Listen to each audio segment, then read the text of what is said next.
Então a nuvem cobriu a tenda da congregação, e a glória do Senhor encheu o tabernáculo, de maneira que Moisés não podia entrar na tenda da congregação, porquanto a nuvem ficava sobre ela, e a glória do Senhor enchia o tabernáculo. Quando, pois, a nuvem se levantava de sobre o tabernáculo, então os filhos de Israel caminhavam em todas as suas jornadas. Se a nuvem, porém, não se levantava, não caminhava até o dia em que ela se levantava, porquanto a nuvem do Senhor estava de dia sobre o tabernáculo, e o fogo estava de noite sobre ele, perante os olhos de toda a casa de Israel, em todas as suas jornadas. E você diz amém? Amém. Irmãos, o tabernáculo foi construído aos pés do Sinai. Quando nós fomos a Israel, há 12 anos atrás, em 2012, nós tivemos o privilégio de subir no Sinai. O Sinai fica ali no Egito, é um local com 400 degraus para você subir. Você não pode subir de dia, porque é muito quente, você tem que subir à noite.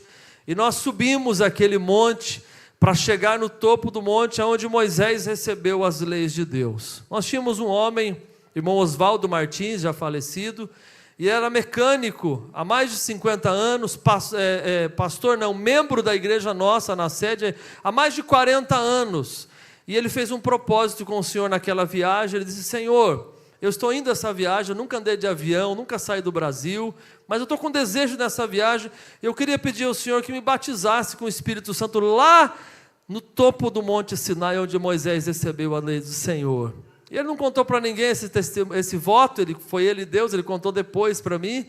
E quando ele estava lá em cima, era já meia-noite, nós fizemos um círculo, uma roda, segurando as mãos, toda a equipe que foi, e começamos a orar ao Senhor, e Jesus Cristo batizou o irmão Oswaldo com o Espírito Santo lá em cima.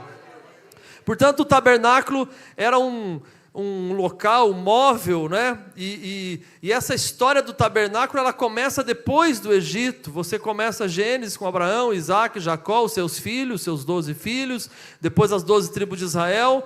Eles ficam 430 anos lá no Egito, sendo escravizados, e depois Deus levanta Moisés para que com mão forte, com braço estendido, tirasse o povo lá do Egito. Primeiro Deus me enviou aquelas pragas, depois Deus abriu o Mar Vermelho, e Deus foi fazendo milagres, e agora essa tribo, finalmente, depois de 430 anos, eles estão livres, eles não são mais escravos, e Deus, ele vem, como se Deus viesse morar naquele lugar. Quer dizer, nada segura a presença de Deus, mas o tabernáculo era o lugar onde Deus habitava, onde Deus vinha habitar. E veja, o tabernáculo é tão importante na Bíblia, irmãos, que é o assunto mais falado na Bíblia. Se você não sabe, 20 capítulos da Bíblia, fora os outros que falam sobre as cerimônias, 20 capítulos da Bíblia são dedicados ao tabernáculo. Então, era uma igreja como essa, mas uma igreja móvel. De maneira simples, esse tabernáculo tinha uma estrutura com paredes sustentadas por cordas, cobertas de pele, de tecido, mas o tabernáculo era o símbolo da presença de Deus. Deus disse para Moisés: você vai construir esse tabernáculo, porque eu vou descer nesse tabernáculo com a minha glória. E o capítulo de número 40, 34 de Êxodo diz que chegou o momento da inauguração, e o texto diz: e a nuvem cobriu a tenda da congregação, e a glória do Senhor encheu aquele tabernáculo. Mas naquele tabernáculo havia utensílios, e os utensílios do tabernáculo é aquilo que eu quero tratar rapidamente com vocês nessa Santa Ceia. Nós temos um vídeo de 3 minutos, e nesse vídeo que nós temos, ele nos mostra o tabernáculo. Daí eu quero pensar com vocês as lições desse tabernáculo. Eu queria que você já repetisse essas lições comigo. Então vamos lá, diga comigo: salvação, santificação, unção, provisão, adoração e comunhão. Diga comigo: é fácil, memorização, porque tudo acaba com ão. Pronto, então vamos de novo: salvação, santificação, unção, provisão, adoração e comunhão. É isso que Deus tem para nós aqui nessa noite. Você crê? Coloque para nós o vídeo, por favor. Pode apagar as luzes. É um vídeo de 3 minutos. Esse vídeo mostra o tabernáculo. Exatamente, irmãos, essa era a medida do tabernáculo, as medidas, não é? E nós vamos falar um pouquinho sobre o tabernáculo, que Deus mandou eles construírem no deserto. Ali você tem, em primeiro lugar, o altar de sacrifício. Diga comigo, altar de sacrifício. Diga de novo, altar de sacrifício. Esse altar onde eram oferecidos animais. Eles eram oferecidos sempre 9 da manhã e 3 da tarde. Era o altar de sacrifício. Isso é o altar que representa a salvação. O altar representa o quê? Salvação.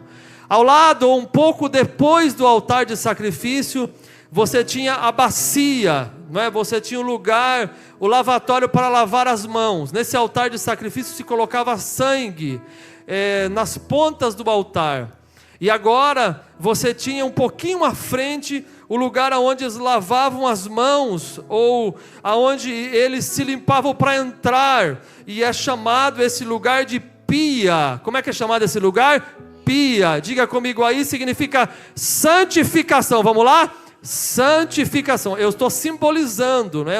É um símbolo. Então você tem o altar de sacrifício. Segundo, você tem a pia. Terceiro lugar, você tem a menorá, que é o candelabro, já é no lugar santo. Diga comigo, candelabro.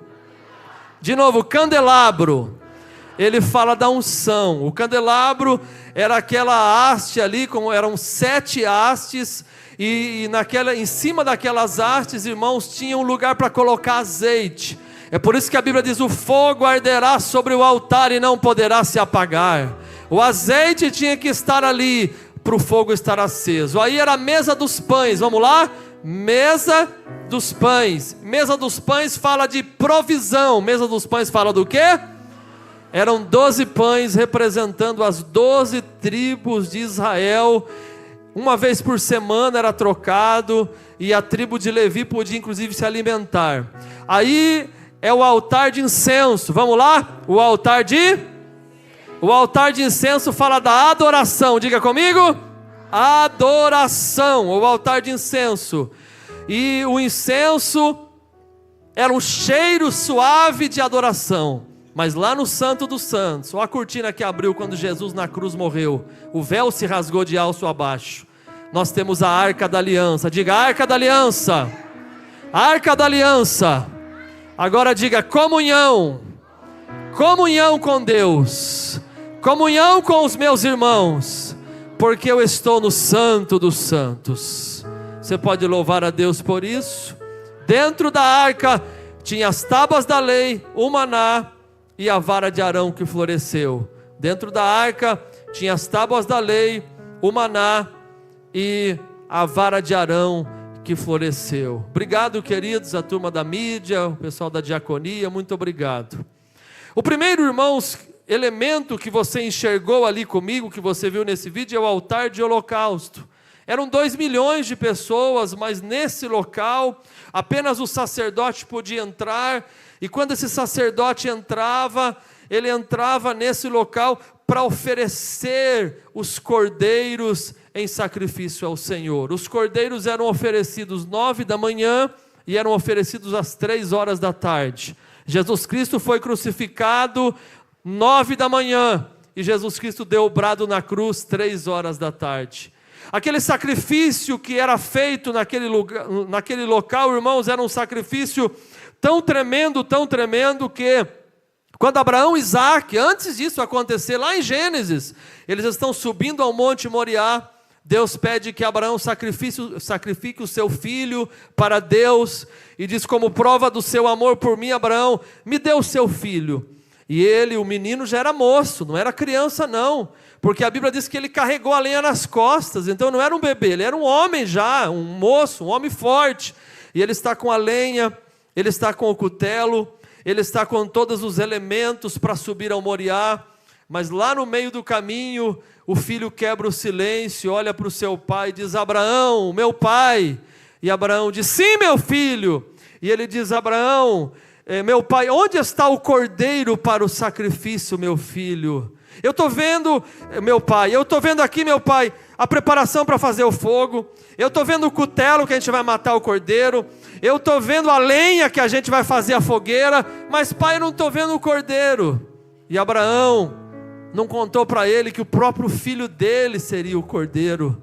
Abraão, imagino que respira fundo, olha para o seu filho e diz: meu filho, Deus proverá o cordeiro, meu filho. Só vamos subir no monte Moriá, meu filho, porque lá Deus proverá. Mas a pergunta que ele faz, irmãos, para o pai, ela não é respondida em Gênesis, nem Êxodo, nem Levítico, nem Números, nem Deuteronômio, nem Josué, nem Juízes. Não é respondida, irmãos, em Ruth, 1 Samuel, 2 Samuel, 1 Reis, 2 Reis, 1 Crônicas, 2 Crônicas, não é. Ela não é respondida em Êxodo, Neemias, Ester, Jó, Salmos, Provérbios, Eclesiastes, Cantares, Isaías, Jeremias, Lamentações, não é. Ela não é respondida nem em Ezequiel, nem em Daniel, nem em Oséias, Joel, Amós, Obadias, Jonas, Naum, Abacuque, Sofonias, Ageu, Zacarias e Malaquias, não. Mas essa pergunta chega lá no Novo Testamento, passa Mateus, passa Marcos, passa Lucas e lá em João: meu pai, onde está o cordeiro para o sacrifício? E lá em João capítulo 1, o João Batista ouve o ecoar daquela pergunta em Gênesis e responde, quando Jesus está passando: eis o cordeiro de Deus que tira o pecado do mundo. Aquele cordeiro que Abraão disse Deus proverá, foi provido na cruz do Calvário. Esse altar de sacrifício fala de Jesus. Uma das primeiras perguntas que um pastor me fez, eu era adolescente: você sabe as 7 frases que Jesus falou na cruz? É uma pergunta também difícil para um adolescente, né? Forçou a barra um pouco. Falei, não, algumas coisas eu lembro, outras eu não lembro. E eu, a partir daquele momento, eu até anotei aqui, mas eu memorizei. Eu anotei de maneira organizada, mas a primeira frase que Jesus falou na cruz foi: tenho sede. Ele estava crucificado. Ele disse: tenho sede. A segunda frase que ele fala na cruz é diante de sua mãe e de João, discípulo amado. Ele diz assim: filho, eis aí a tua mãe.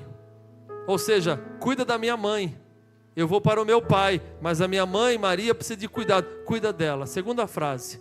A terceira frase que ele fala na cruz é para a mãe: mãe, eis aí teu filho. Ou seja, o seu filho está sendo crucificado, mas assuma João, o discípulo amado, como seu filho. A quarta frase que Jesus falou na cruz, crucificado, foi: pai, perdoa-lhes porque eles não sabem o que fazem. Quando ele pede para o pai perdoar os seus algozes. Mas a quinta frase que ele diz na cruz é em aramaico: Eli, Eli, lama sabachthani. Em outras palavras: Deus meu, por que me desamparastes? A sexta palavra que Jesus diz na cruz é: Pai, nas tuas mãos entrego o meu espírito. E a sétima palavra que ele diz na cruz é: está consumado, está pago, a obra que o meu Pai me mandou fazer. É noite de salvação. Quantos já foram salvos por Jesus aqui esta noite? Quantos já creram no Cordeiro de Deus que morreu por você e por mim? Você celebre ao Senhor essa noite. Jesus morreu por você, Jesus morreu por mim, Jesus morreu por nós. O sacrifício na cruz foi feito por Ele. Mas quando o sacerdote entrava um pouco mais, vocês viram ali uma pia, uma bacia, onde ele lavava as mãos e ele lavava os pés. Tinha um outro elemento dentro, irmãos, para não sujar aquela água, como se fosse uma caneca. Então ele enchia de água, ele vinha aqui para fora, e aí ele lavava as mãos para a água cair no chão, e não cair dentro daquela pia de bronze, para não ter água suja ali dentro. Ao lavar as mãos e os pés, para entrar no templo, Ele está nos ensinando que nós precisamos de vida santificada diante do Senhor. Nós precisamos santificar a nossa vida. Em 1 Tessalonicenses 5:23 a Bíblia diz: e todo o vosso espírito e alma e corpo sejam irrepreensíveis e santificados diante do Senhor. O que é ter um espírito santificado? É a minha comunhão com Deus, não ter nenhum resquício de pecado. É a minha vida com Deus de oração, não ter nenhuma mancha, porque eu estou buscando a santificação, eu estou me lavando na presença do Senhor.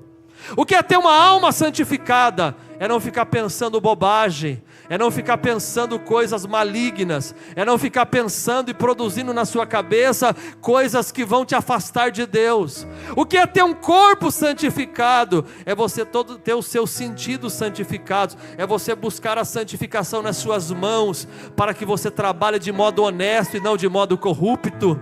É você pedir santificação dos seus pés, para que os seus pés caminhem apenas aonde Deus quer que você vá, e você não vá em lugares que Deus não se agrada. É santificar os seus olhos, para você não ter olhos malignos, olhos invejosos, olhos ciumentos, olhos que odeiam, mas olhos que amam, olhos que perdoam, olhos que desejam o bem das pessoas. É você ter uma boca santificada, para que a sua boca não seja suja, para que não haja palavrões, para que não haja fofocas, para que não haja uma boca sem santificação.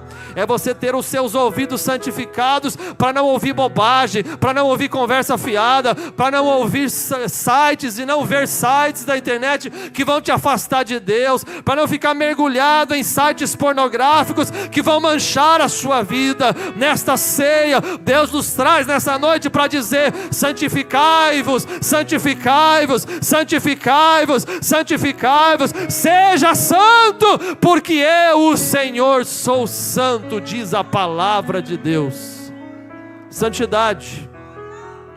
Mas quando ele passava pelo altar de sacrifício, significando salvação, e ele lavava as mãos, significando santificação, ele entrava dentro do lugar santo, encontrava o menorá, encontrava o candelabro, ali ele lembrava da unção. O candelabro tinha 7 pontas, e naquelas 7 pontas, eles acendiam em cima com azeite. Irmãos, não tinha iluminação dentro do tabernáculo. A única iluminação que havia no tabernáculo, a única luz desse santuário, era a luz daquele candelabro. Agora imagine, as paredes eram de ouro, eram revestidas de ouro.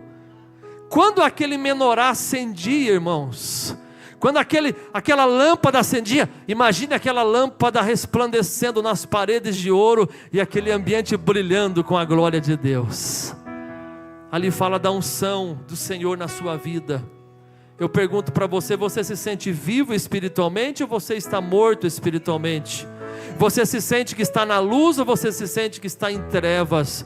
Você sente que a unção do Espírito Santo está na sua vida, ou você sente que você precisa da unção do Espírito Santo na sua vida? Mas eu tenho uma notícia para dar para a igreja: se você precisa da unção de Deus, o poder do Espírito Santo está aqui esta noite. Deus quer derramar unção sobre a tua vida, Deus quer derramar graça sobre a tua vida, Deus quer derramar glória sobre a tua vida, Deus quer derramar a unção sobre a tua vida. Por que, pastor, que eu vejo algumas coisas, eu vejo alguém pregando, e ele prega e parece que nada acontece, e o outro prega e a unção desce? Porque a unção faz a diferença.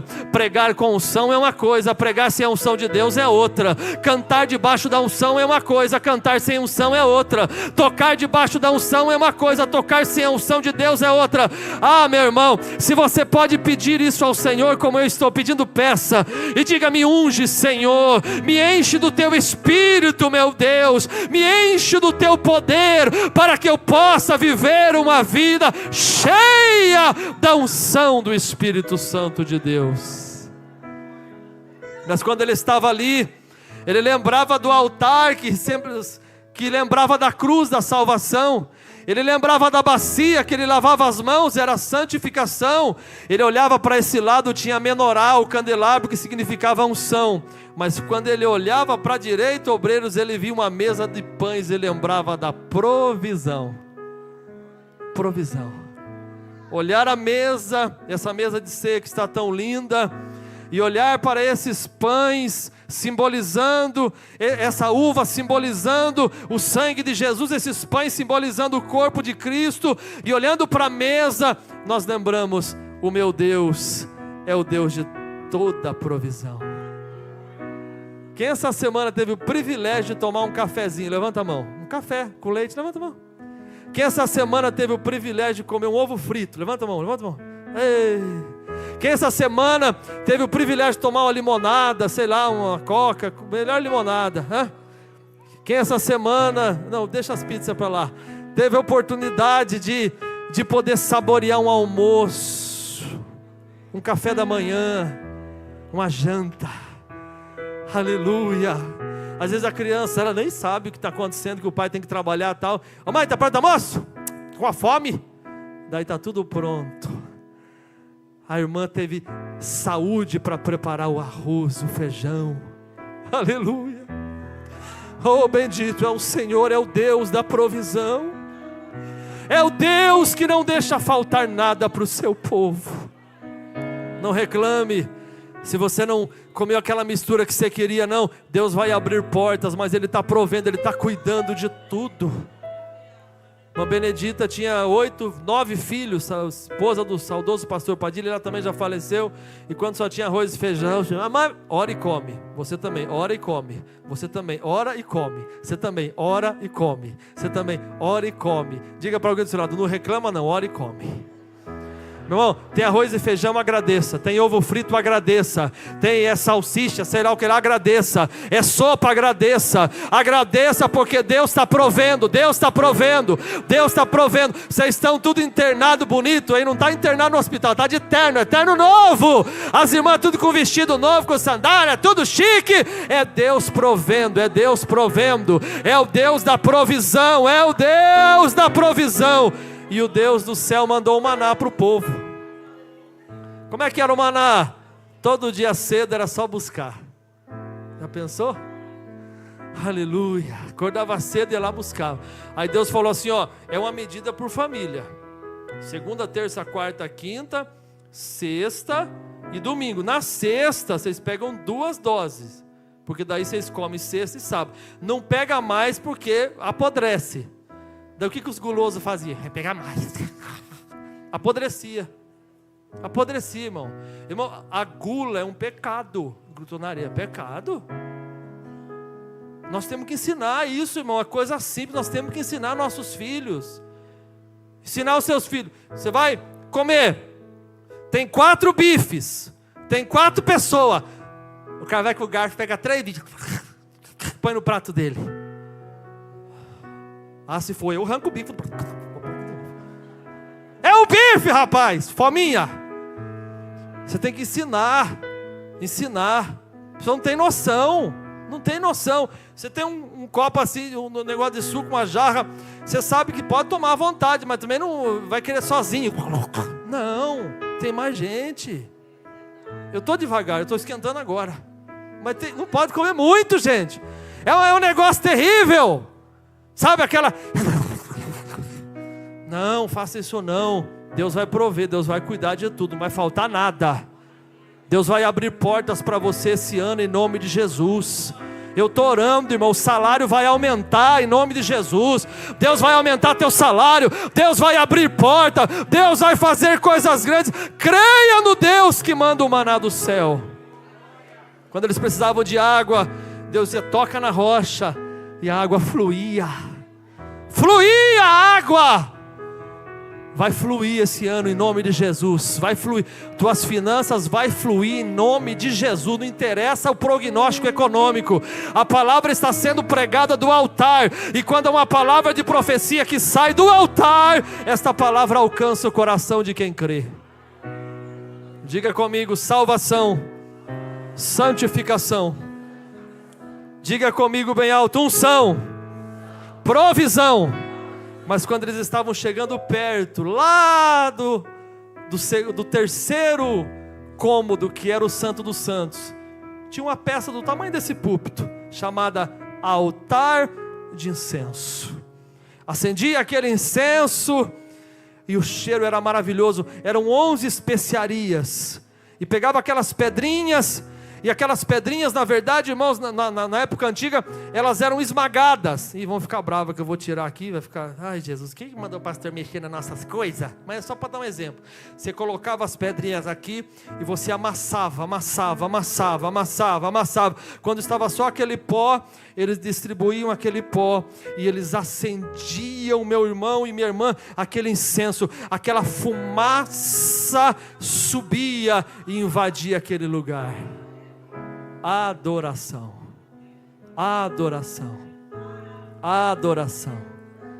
O altar de incenso fala do cheiro suave de adoração. Será que hoje o céu, o Deus celestial, já recebeu nas narinas dele o cheiro da tua adoração? Onde está a adoração da igreja aqui hoje? Quem pode levantar a sua mão e dizer uma palavra de adoração ao Senhor? Quantos podem adorar a Jesus aqui esta noite? Quantos podem encher este ambiente de adoração? Encher este ambiente de adoração, até que chegue nas narinas de Deus uma adoração sincera, uma adoração verdadeira, uma adoração que nasce da alma, dizendo: Deus, eu te adoro, eu te exalto, eu te glorifico, eu te engrandeço. Oh, a fumaça da adoração está subindo agora. Os crentes estão adorando a Deus. A gente vai tomar a Santa Ceia já já, mas vai adorando ao Senhor. Deixa esse incenso de adoração tomar o ambiente. Deixa a glória de Deus encher este lugar. Me lembrava, e já contei isso a vocês uma vez, de um homem de Deus que teve aquela visão, estava orando, e Deus mostrou para ele seres angelicais do culto, todos com instrumentos, como se fosse uma orquestra nas mãos, mas eles não tocavam. Quem tinha instrumento para tocar, para dedilhar, estava com as mãos prontas, como se fosse um violino pronto para tocar. Quem tinha instrumento de sopro, aqueles seres angelicais estavam a postos, prontos para tocar, mas ninguém tocava. E de repente, naquela visão, aquele homem pergunta para aqueles seres angelicais: por que vocês estão todos na presença de Deus, e vocês estão todos com instrumentos, mas ninguém toca? E um daqueles seres disseram: a gente sempre espera a noiva de Cristo começar, e quando a igreja começa a adorar, a gente também adora o Pai com a igreja. Oh, meu irmão, seres angelicais estão aqui esta noite. Aqui é um lugar sagrado, aqui é a casa de Deus, aqui é o lugar onde Deus habita. E se você veio para esta Santa Ceia com o seu coração aberto, abra o teu coração em adoração a Ele. Adore do seu jeito, a sua maneira, adore da sua forma aí onde você está, mas vamos nos unir aos seres angelicais esta noite e vamos dar a Ele toda a honra e toda a glória que só Ele merece. Quantos podem adorar ao Senhor? E finalmente, quando eles entram, e eu encerro a mensagem, eles entram no Santo dos Santos. E quando eles entram no Santo dos Santos, eles encontram a Arca da Aliança. A Arca da Aliança era a Arca da Comunhão. Quando Jesus Cristo morreu na cruz, aquele véu, aquela cortina que vocês viram no vídeo, ela se rasgou de alto a baixo, e o acesso à presença de Deus foi liberado. Você não precisa de mais ninguém para falar com o Pai. Você pode falar com o Pai agora e Ele vai te ouvir. Você pode adorar a Deus agora e Ele vai te escutar. Você pode manifestar a sua gratidão agora e Ele vai te atender. Sabe por quê, irmãos? Porque nós temos a Arca da Aliança. A Arca da Aliança não é um móvel, a Arca da Aliança é uma pessoa, e o nome dela é Jesus de Nazaré. Quanto já tem a comunhão com Ele, a presença dEle, a graça dEle, você pode adorá-lo esta noite. Você está na casa do Pai. Diga comigo: dentro da arca tinha 3 coisas. Diga bem alto: tábuas da lei, a vara de Arão e o maná. A tábua da lei estava nos ensinando: você precisa ser guiado pela palavra.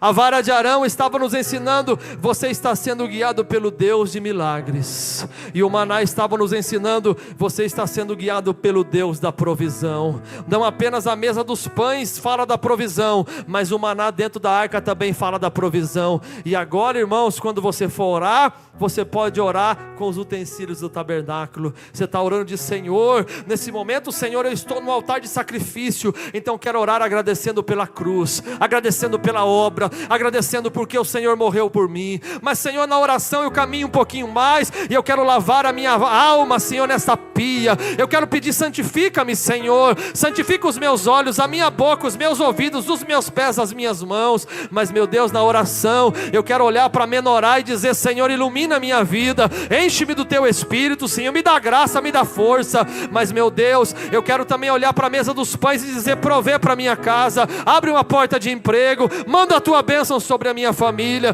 Mas, meu Deus, eu quero na oração também colocar o meu incenso de adoração e dizer: tu és grande, Tu és digno de toda honra e de toda glória e de todo louvor. Tu és o Deus que merece toda adoração. Mas na oração, meu Deus, eu entro no lugar santíssimo e eu digo: eu posso falar com Deus, eu sou filho de Deus e Deus é o meu Pai.